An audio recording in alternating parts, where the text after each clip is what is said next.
Halo teman-teman semuanya, kenalin nama aku Mutia Syifa, aku biasa dipanggil Muti. Aku adalah mahasiswi S1 Manajemen dari Universitas Pajajaran yang lulus lewat jalur SNMPTN. Dan pada kesempatan kali ini, aku bakal kasih tahu ke kalian semua tentang gimana sih tips, trik, serta strategi aku supaya bisa diterima di SNMPTN. Utamanya nih, aku diterima di jurusan yang mendapat keketatan tertinggi ketiga di Indonesia pada tahun 2020. Plus, aku juga dapat beasiswa dari pemerintah Provinsi Jawa Barat selama 4 tahun full loh. Nah, untuk tahu gimana cara-caranya, jangan lupa pertama-tama untuk like, komen, dan juga subscribe video aku dan juga share ke teman-teman kalian kalau kalian merasa video ini bermanfaat. Pertama-tama, SNMPTN itu apa sih? Jadi, SNMPTN itu adalah seleksi nasional masuk perguruan tinggi negeri atau disebut juga dengan jalur undangan. Kenapa sih disebut jalur undangan? Soalnya kita masuk PTN ini tanpa perlu tes seperti UTBK atau SBMPTN. Kita hanya perlu menginput nilai raport kita, prestasi, abis itu kita tunggu deh selama beberapa lama dan ada pengumumannya secara serentak. Dalam menentukan jurusan apa yang mau kita pilih di SNMPTN nanti, kita harus memilih dua utamanya ya. Yang pertama, kita pilih jurusan idealis. Kita pilih aja jurusan apa yang kita mau, di universitas apa yang kita mau. Tanpa pandang dia universitas mana, nilainya harus berapa, kita pilih dulu jurusan ideal. Dan yang kedua, kita baru mulai ke step by step langkah-langkah realistis yang untuk bisa menentukan apakah peluang kita cukup besar untuk mendapatkan jurusan tersebut ataukah enggak. Pertama-tama, kita harus sadar dan juga tahu kita ini ada di provinsi mana sih, dan kita harus tahu universitas apa saja yang ada di provinsi tersebut. Contohnya aku ini orang Cimahi, orang Jawa Barat, dan aku harus tahu universitas mana yang ada di Jawa Barat. Dan universitas-universitas tersebutlah yang memiliki peluang cukup besar bagi aku untuk diterima. Universitas-universitas itu kalau dalam SNMPTN itu banyak yang mengutamakan putra daerah atau orang-orang yang ada di daerah mereka sendiri. Kecuali kalau di universitas yang memang di tahun-tahun sebelumnya itu ada alumni SMA kita yang ada di sana lewat jalur SNMPTN diterima, dan di situ peluang kita akan tinggi.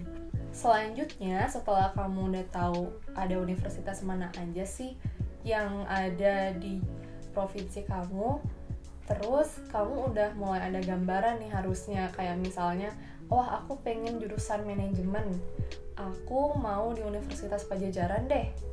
Nah, selanjutnya kamu harus cari tahu tentang alumni. Untuk mengetahui data-datanya, kamu perlu obrolin ini sama guru bimbingan konseling atau BP di sekolah kamu. Kamu harus tahu apakah ada alumni di jurusan yang kamu mau, terus apakah dia masih berkuliah di universitas tersebut.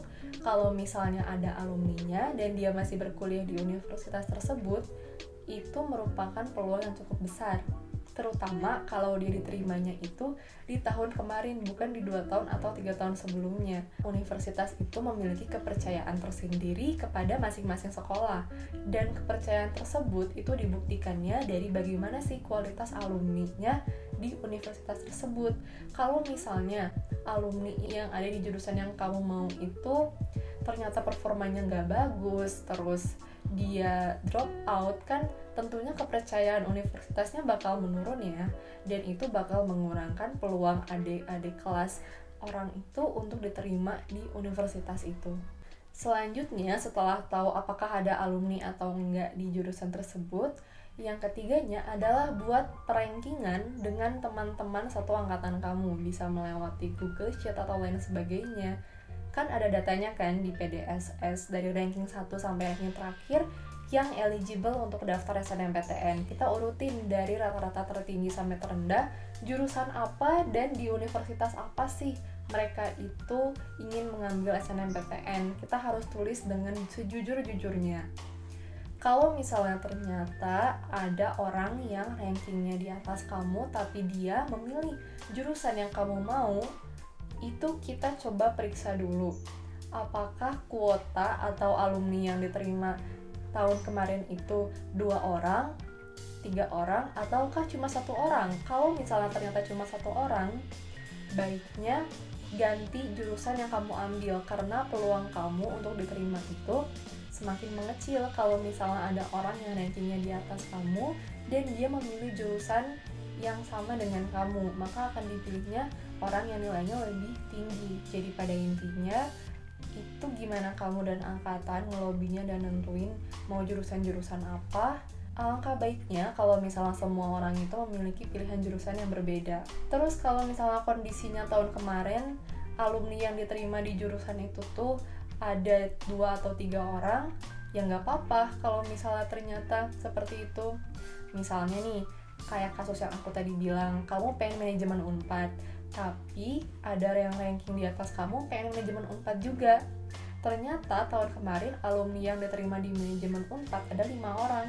Ya kalau gitu nggak apa-apa, kamu tetap ambil aja manajemen Unpad karena kamu masih berpeluang tinggi. Soalnya tahun kemarin alumni yang diterima di jurusan tersebut itu ada banyak. Selanjutnya adalah tentukan pilihan pertama dan juga pilihan kedua.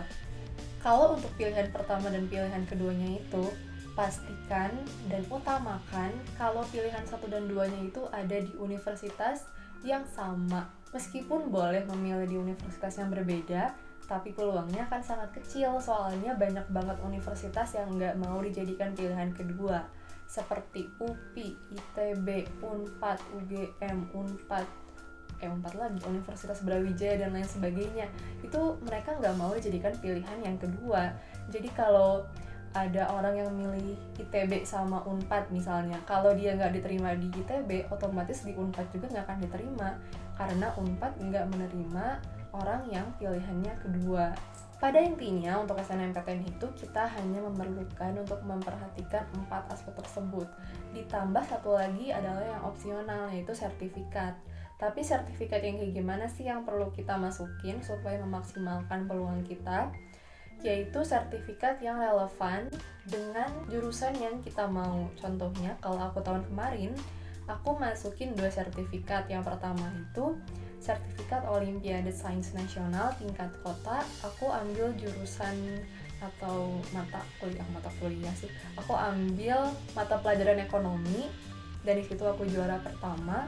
Dan di situ menjadi suatu peluang yang tinggi buat aku karena pertama penyelenggaranya itu adalah dari Kementerian Pendidikan dan Kebudayaan atau Kemendikbud. Terus yang kedua, bidangnya relevan sama yang aku mau di jurusanku. Karena kan manajemen itu fakultas ekonomi ya, dan aku ikut lombanya, lomba ekonomi juga. Terus yang kedua, aku mencantumkan sertifikat Olimpiade atau lomba akuntansi di tingkat Provinsi Jawa Barat. Itu tingkatannya lebih tinggi dan juga relevan dengan jurusan yang aku mau. Dan ini menjadikan peluang yang sangat tinggi karena relevansinya, dan juga aku menjadi pemenang. Kalau misalnya aku hanya menjadi peserta, itu tidak akan terlalu dipertimbangkan. Nah, pada intinya itu semua tips dan juga cara-cara bagaimana sih strategi kita bisa diterima di SNMPTN di jurusan yang kita mau. Maksimalin cara-cara dan juga hal-hal yang bisa kita kontrol. Kalau untuk aspek penilaian dan lain-lain sebagainya itu ada banyak banget variabel yang gak bisa kita kontrol, jadi fokuslah kepada hal-hal yang tadi aku sebutkan. Oh iya, aku belum nyebut ya nilai aku tuh berapa. Jadi nilai aku tuh di rentang 87, sekian, dan kakak kelasku yang diterima tahun sebelumnya itu nilai rata-ratanya nggak jauh beda sama aku, dan itu yang bikin aku yakin bisa diterima di manajemen Unpad yang pendaftarnya itu kurang lebih 3.000-an orang dan yang keterima hanya 20 orang. Nah, itu dia teman-teman tentang strategi, cara-cara, serta tips dan trik gimana caranya aku bisa diterima di Universitas Padjadjaran lewat jalur SNMPTN di jurusan yang sangat ketat, tapi aku masih bisa untuk diterima. Intinya, ingat hal-hal yang aku sebutkan tadi. Yang pertama, cek wilayah, kemudian alumni. Yang ketiga, pastikan ranking kalian di angkatan itu di atas kalian, gak ada yang milih jurusan yang kalian mau. Dan yang keempat, pastikan pilihan pertama dan pilihan keduanya ada di universitas yang sama.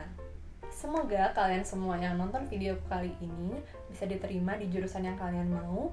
Dan jangan lupa untuk like, komen, dan juga subscribe supaya aku bisa semakin semangat untuk mengunggah konten-konten terutama tentang pendidikan. Terima kasih.